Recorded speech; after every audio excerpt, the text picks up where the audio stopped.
Hello and welcome to online ESL training. My name is Yusuf and today I'm focusing on types of paragraphs. Alright, this video is very important for you and it will enable you to understand the variations and the differences among different kinds of paragraphs. If you understand it, then you will be able to write it well with accuracy, appropriacy, and clarity. The reason is that you will choose the right wording, phrases, vocab, and grammar structure, and transitional words and phrases for the type of paragraphs which you will be writing. Alright, so now let's start. Okay, you can see here the first kind of paragraph which we are discussing is argumentative paragraph, right? In this kind of paragraph, you will present a point of view, all right, your opinion, and you will provide some examples, some evidence to support your position which you have taken as a writer. Also, the evidence, the proof of why you support a certain point of view. This will help you, your position, for example. There you know, with the help and the support of your reasons, you will be mentioning the reasons why you have a specific point of view, right? You can also share some personal experiences, some examples from your life, and some statistics, figures, and facts, all right? Confirmed facts, all right? And expert research, all right? So this is argumentative sort of a paragraph. If you know that what it demands, that you will understand, then you will be able to write it in a proper way. All right? Okay. Yes. Now let's see. The next go is talking about the argument paragraph. A paragraph, this kind of paragraph can be used to argue, all right, for or against a point of view. You may be in support of a topic or you may be against it, right? Each paragraph should focus on developing one main point, for or against the position. You might be writing two paragraphs. For example, in the first paragraph, you are mentioning the idea that is, for, you going against it, or you going, for it, right? The second kind of paragraph, you can mention, for example, that will become an essay type, right? That will become an essay if you write 1, 2, 3, 4, 5 paragraphs, right? And the topic is argumentative. But we are here, we have to be relevant and focused here about the paragraph writing. Okay, so the structure for this kind of paragraph will be topic sentence first. You introduce the argument, all right, and position for or against, and then you develop the this topic, all right, the argument, for example, which you have taken, your position with reasons, and you present some facts and examples to support your stand or your viewpoint, right? You can also address any counter arguments, all right? You say, for example, that according to this area or this, it says that traffic, for example, has created a lot of trouble. And you say, and then you counter it, right? So you say, however, what I believe, this is not the traffic, this is something else, right? Okay. In conclusion, for example, you will summarize the the topic sentence and some of the reasons which you have mentioned here in the body part of the paragraph. For this particular kind of argumentative paragraph writing, how you will be able to correct your sentences, we use some useful transitional words and phrases for this, all right? When you are giving reasons, you can mention them first, second, third, another, next, last, finally, because, since, and for, right? For countering the argument, all right, you say something against something already you have mentioned, right, or somebody else has mentioned. So you can say, but, however, of course, nevertheless, although, despite.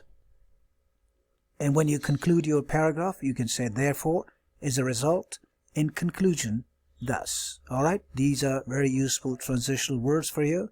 It will create cohesiveness inside your paragraph, right? Connecting all the sentences logically, right? Okay. Now let's go to the next one, and that's the classification paragraph.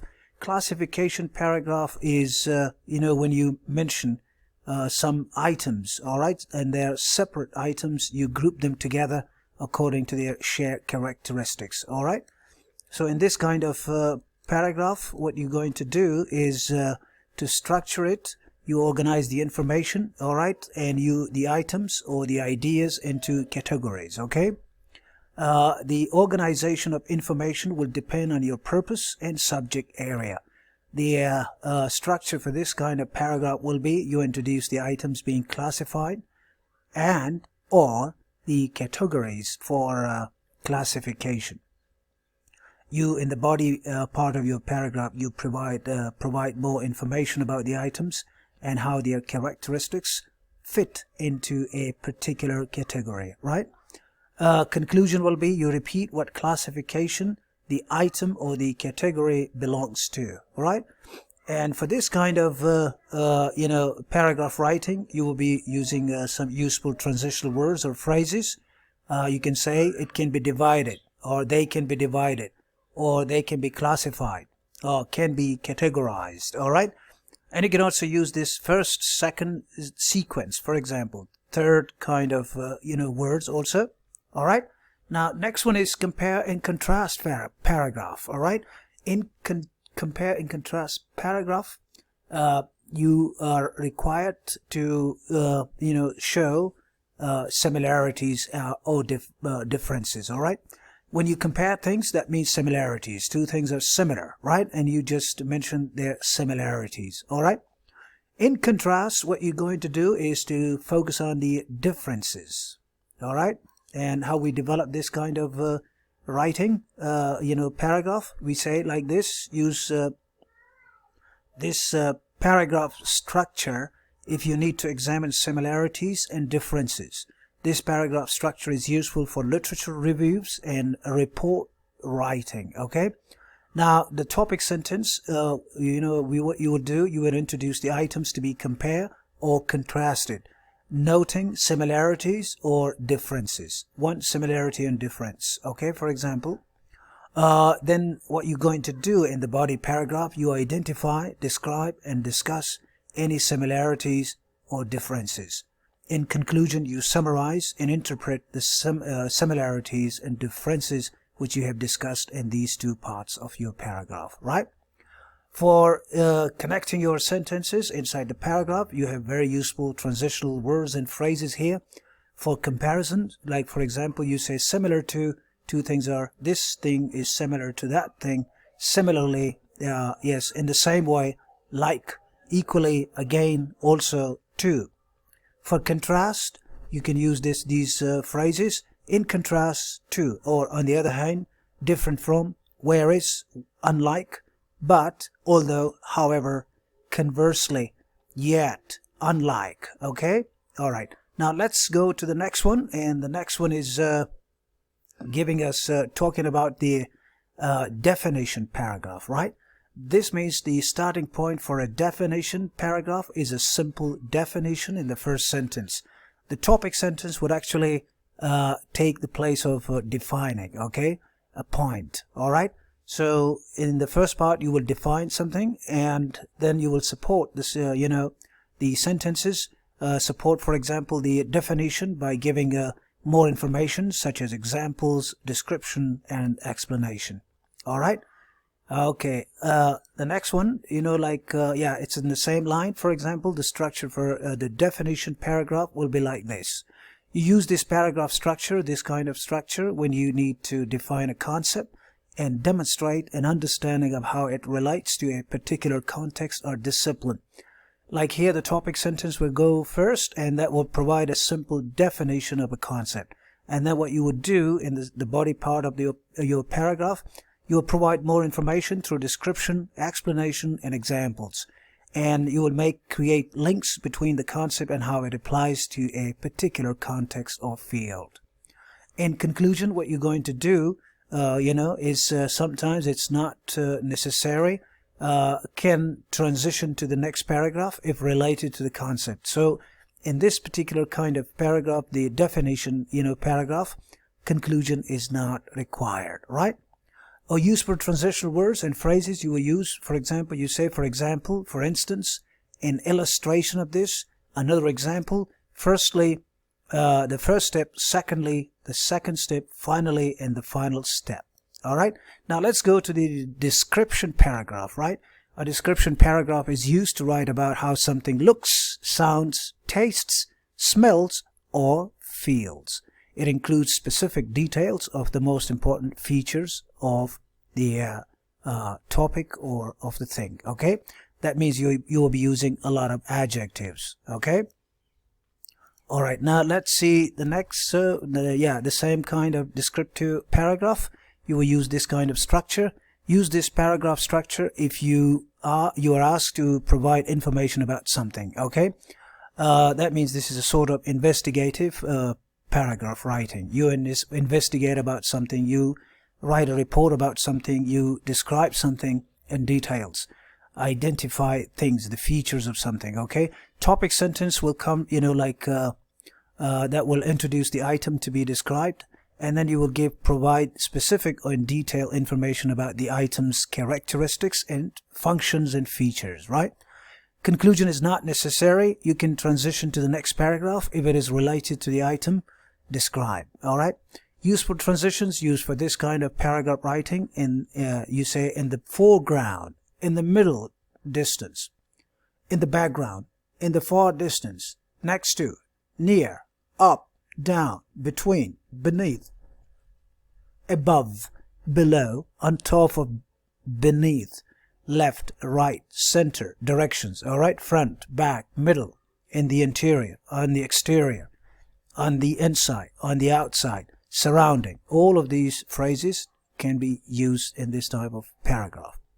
Next one is the explanation paragraph, an example paragraph that is required if you are asked to describe how something works and how something happens. All right. This kind of paragraph, you can use this structure when you explain something works or the steps in a process. And this will be the structure for it. Introduce what will be explained, supporting sentences, explain each of the steps involved in the process in the order that the steps are to be performed, includes information about how something happens and why.